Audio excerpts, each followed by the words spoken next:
Boa tarde para todo mundo. Hoje, dia 19 de setembro de 2023 e vamos para o resumão do dia, minha gente. Antes de mais nada, não se esqueçam de dar o like nesse vídeo se vocês gostam do meu conteúdo e me ajudar a divulgar ele para que outras pessoas possam se inscrever no canal. Inclusive, se você não é inscrito, aproveita e se inscreve no canal e divulgue para mais gente, para que mais pessoas tenham acesso a esse conteúdo aí e eu fique mais motivada a fazê-lo. Brincadeira, minha gente, mas vamos lá. Vamos para o resumão do dia. Tá vendo o panorama aí? Tá. Pronto, vamos lá. As bolsas da Ásia, minha gente, elas fecham no negativo, seguindo a movimentação de cautela para o que está por vir essa semana, que teve lá nos Estados Unidos no dia de ontem. Lembrando que ontem as bolsas dos Estados Unidos, elas fecharam assim, dentro de uma neutralidade. As bolsas da Europa tinham fechado mais pesadas e com a Ásia, por falta de um drive específico, não foi diferente. Então, assim, as bolsas da Ásia, em sua maioria, elas fecham no positivo à espera do que está por vir hoje à noite. Decisão de taxa de juros lá da China, há uma expectativa de que o governo chinês, ele corte os juros, o Banco Central, né? Corte os juros de 5 anos lá na China, mas isso é só uma expectativa para ver se dá uma estimulada maior na economia, tá? E isso fez com que, inclusive, o Hang Seng fecha no positivo aqui, como vocês podem ver, dá para ver. Fecha no positivo aqui, principalmente motivado aí por empresas de consumo e empresas do setor financeiro, na expectativa desse corte que virá lá da China, tá? Isso vai ser hoje à noite. Amanhã a gente vai ter a super quarta, né, que vai ter a decisão de política monetária dos Estados Unidos, que aí sim impacta no mundo inteiro, inclusive na Ásia, né? E aqui no Brasil, especificamente, nós vamos ter a decisão de política monetária nossa aqui, tá? Mas de qualquer forma, a Ásia fecha no negativo aí, num compasso de espera do que está por vir ainda esta semana, ok? Os investidores, eles preferem não tomar risco, aguardando principalmente a decisão de política monetária dos Estados Unidos que está por vir, tá? Quando a gente vê em commodities aqui, o minério de ferro, que estava levemente positivo hoje pela manhã, aliás, levemente negativo, levemente negativo hoje pela manhã, mas assim, bem dentro da estabilidade. Ao longo do dia ele acaba subindo um pouquinho e fechando no positivo aí, cotação de 875 mil yuans. É um valor considerável, tá? Para uma China que não está se desenvolvendo economicamente a todo vapor, como era esperado e etc., e eles demandam muito minério do mundo, é uma cotação considerável, né? Mas assim, vamos considerar que a gente teve minério de ferro no dia de hoje dentro da estabilidade, ok? Petróleo, minha gente, segue seu caminho de alta. Ele estava mais alto pela manhã, tá? Pela manhã. Só que ao longo do dia ele acabou realizando parte dessa alta, mas ainda assim estamos falando de mais um dia de petróleo no positivo. Então, o cenário de commodities no dia de hoje, positivas, tá? Levemente positivas, vai. Mais dentro da estabilidade do que eu afirmar que ficaram positivas de fato. Bom, quando a gente vem para as bolsas da Europa, elas fecham mistas, mas parte das bolsas fecham positivas, tá? Por quê? Hoje pela manhã nós tivemos o CPI, a inflação ao consumidor, lá da zona do euro. E, bom, a inflação cheia, né, que contempla aí os itens voláteis como combustíveis e alimentos, né? Ele veio um pouquinho, marginalmente melhor do que o esperado. O mercado esperava aí uma inflação de 12 meses, por exemplo, de 5,3%, veio 5,2%, ok? Só que quando a gente olha a inflação núcleo dela, né, que expurga esses itens voláteis, que é para onde, de fato, o Banco Central do mundo inteiro, né, inclusive da Europa, está olhando, a inflação veio em linha. Então, não melhorou, assim, ela veio inflacionária, ela veio positiva em 0,3%, se eu não me engano. Ela veio positiva,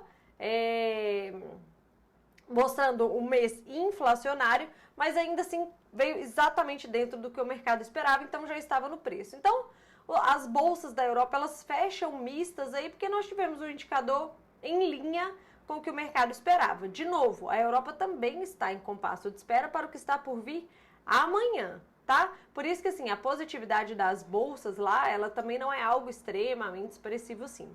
Ok? Bom, quando a gente vem agora, minha gente, para as bolsas, quando a gente vem agora para as bolsas dos Estados Unidos, as bolsas dos Estados Unidos fecham levemente negativas. Vou repetir, mais uma vez em compasso de espera, aguardando o drive da semana que é amanhã. Os investidores não tomaram risco um dia antes da decisão de política monetária lá dos Estados Unidos, tá? Hoje lá nos Estados Unidos nós tivemos indicadores do setor imobiliário. Nós tivemos licenças de construção, que subiu um pouquinho, e construção de casas novas, que esse daí caiu, o número foi um pouco mais em queda do que o mercado esperava, foi uma queda considerável. De qualquer forma, as bolsas americanas seguem precificando aí a cautela para a decisão de política monetária no dia de amanhã. Só mais um ponto em relação aos Estados Unidos, minha gente. Desde sexta-feira passada, tem acontecido uma greve dos funcionários do setor automobilístico, tá? E isso tem trazido uma certa negatividade para as ações deste setor nas bolsas americanas. E hoje, o sindicato, que é chamado de United Auto Workers, tá? Eles soltaram uma nota falando que eles vão potencializar a greve, as paralisações das fábricas. Se eu não me engano, hoje a gente tem 3 fábricas paradas lá. Eles vão aumentar a quantidade de fábricas paradas caso não haja um acordo até sexta-feira.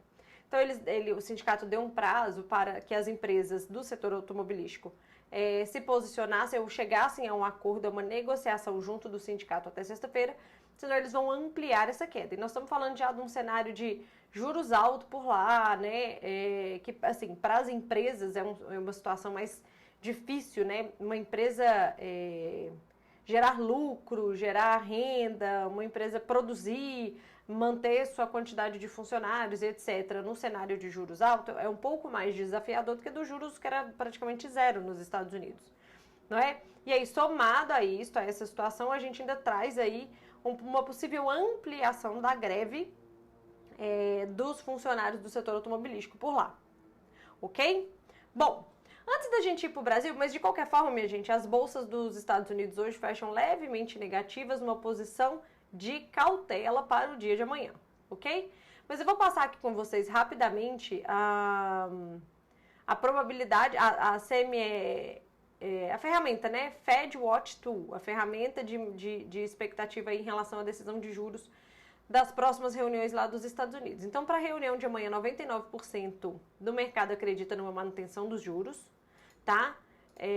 Quando a gente vai para a reunião de novembro, 74%, olha, lembrando que esse número há um mês atrás ele era 63%, há uma semana atrás, 55%, já subiu para 74% a expectativa do mercado de manutenção dos juros na reunião de novembro, lá nos Estados Unidos. E por fim, a de dezembro, 58% aí acredita na manutenção de juros por lá, tá? Quando a gente começa a especular, ou dar uma analisada nessa ferramenta aqui para ver onde que o mercado já enxerga um possível corte de juros dos Estados Unidos, a gente vê que esta expectativa, ela assim, é muito embrionário ainda, afinal de contas está muito longe, né, minha gente? Mas ela está mais ou menos no mês de junho ou julho do ano que vem, né? Mas assim, ainda muito embrionário, mas de qualquer forma o mercado ele tenta prever esse horizonte mais longe agora de início da queda de juros dos Estados Unidos. Lembrando que isto já foi no primeiro trimestre, essa expectativa de corte de juros dos Estados Unidos já foi no primeiro trimestre do ano que vem. Ela está só se estendendo, né? O mercado está empurrando para mais longe, mais longe, mais longe, mais longe o início de corte de juros dos Estados Unidos, porque a inflação não cai, né? A inflação não cai e a atividade está reaquecendo, né? Então, e se o reaquecimento da atividade for inflacionário, aí eles terão mais dificuldade, ainda o Banco Central americano precisará manter os juros altos por mais tempo para conseguir controlar a inflação, ok? De qualquer forma, voltando na reunião de amanhã, para a reunião de amanhã, a maior parte do mercado acredita numa manutenção dos juros. Se de fato ele for mantido, o mercado vai ficar atento à fala do Jerome Powell, tá? Se ele vai sinalizar, se ele vai se posicionar em relação às próximas reuniões, vai ter mais uma alta de 25 bips, vai ter chegamos no juros terminal dos Estados Unidos e a depender do que o mercado interpretar da fala do Jerome Powell, presidente do Banco Central americano, vai haver a reprecificação de ativos, ok? Bom, voltando aqui então, agora vamos falar da nossa bolsa fecha no negativo, tá? E vou entrar mais profundamente na nossa bolsa, mas só vamos dar uma olhada no dólar aqui. O dólar aqui, minha gente, ele tá de um modo geral positivo nos emergentes, né? A gente pode olhar por aqui também na questão do mundo inteiro. E na cesta DX, misto, né, misto, mas na Europa levemente positivo. Enfim, o dólar tá assim, de um modo geral, mais positivo do que negativo no mundo, mas ainda assim, quem está positivo está levemente positivo, quem está negativo está levemente negativo, aguardando o drive de amanhã. E aqui no Brasil, a super quarta, né, minha gente? Que tem a decisão dos Estados Unidos que o mundo está esperando, e a gente aqui ainda tem a cereja do bolo, que é a decisão de juros aqui do nosso Banco Central, tá? A nossa bolsa, minha gente, vamos lá. A nossa bolsa chegou a trabalhar no campo positivo. Uma parte do dia hoje foi bem cedinho que ela chegou a trabalhar no campo positivo, mas depois ficou em linha no campo negativo, mas levemente negativo. E o nosso dólar também estava bem neutro e ele acabou positivando mais no início da tarde, tá? Porque tivemos falas lá de Brasília. O Danilo Forte, estava procurando o nome aqui para vocês. O Danilo Forte, ele é o relator do projeto de lei da LDO de 2024, ou seja, ele é o cara que está organizando o texto, redigindo o texto ali, que vai ser a lei de diretriz orçamentária do ano que vem, ou seja, quanto que o governo vai gastar no ano que vem e como que o governo vai gastar no ano que vem, tá? E ele hoje faz uma reunião que não estava prevista, inclusive, na agenda oficial, com a parte de membros aí do Ministério da Fazenda, e numa entrevista ele informa que existe sim, eles não descartaram, nem ele como relator do projeto, nem o governo, como, né, o executivo, eles não descartaram a possibilidade de revisar a meta fiscal para o ano que vem. Lembrando que o ministro da Fazenda, Fernando Haddad, tem como meta aí zerar o déficit fiscal, ou seja, tudo que o governo arrecadar versus tudo que ele gastar vai dar 0 a 0, tá? Ele zera o déficit fiscal do país. É a meta, até agora, é a meta do governo para o ano que vem. Porém, esse Danilo Fontes, Danilo Fonte, Forte. Ele quanto o governo, ele afirma que não, que podem flexibilizar aí e assumir uma meta de déficit para o ano que vem diferente de 0, tá? Então isso elencou aí, assim, traz de novo o fantasma da preocupação da responsabilidade fiscal, do risco fiscal do país. Aí os juros acabaram positivando mais no período da tarde, o dólar ganhou mais força, o índice que já estava levemente negativo, ele acabou pesando mais, tá? Apesar de que no final do dia agora o Ministério da Fazenda, membros do Ministério da Fazenda vêm a público e soltam uma nota e falam, não, a gente tem certeza que é desafiador o objetivo, mas nós vamos atingir o déficit 0, a meta que já está pré-contratada aí com o Congresso, com o país e etc, e vai dar tudo certo. Mas isso não foi o suficiente para aliviar aí a negatividade da nossa bolsa e a positividade do dólar, que acabaram fechando aí dólar positivo, bolsa negativa. De qualquer forma, temos um dia de cautela no mundo. Então isso tudo se soma e corrobora para termos a nossa bolsa negativa do jeito que ficou e o nosso dólar no positivo. Ok? Então, minha gente, espero que tenham entendido. Deixa eu voltar para a tela principal aqui. Espero que tenham entendido o que aconteceu no dia de hoje. Dia de cautela completa. Amanhã vai ser um dia de bastante volatilidade nos mercados, principalmente no período da tarde.